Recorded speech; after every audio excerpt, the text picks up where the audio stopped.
جمهور الترجي ولعوا الملعب باسم فري فري فلسطين. وين؟ داخل الملعب الأمريكي. هي قدام مين؟ قدام نادي تشيلسي. هكذا يكون حضور الرجال داخل الملعب الأمريكي. من بداية البطولة وهن عم بيهتفوا باسم فلسطين داخل الملعب الأمريكي وحتى بالشوارع الأمريكية من أول البطولة. أما آخر مباراة قدام تشيلسي قبل الخروج بآخر دقايق كل الملعب هتف بصوت عالي فري فري فلسطين.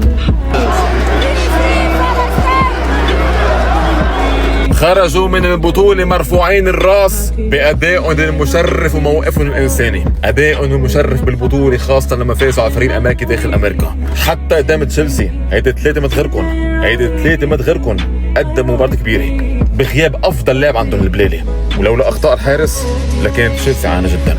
واللي بدونه بالآخر الترجي شرف البطولة، بس الشرف الأكبر كان بجمهور الترجي يلي كان أكبر جمهور عم بشرف مش فقط البطولة، عم بشرفنا العرب باللي عملوه بكل هيدي البطولة.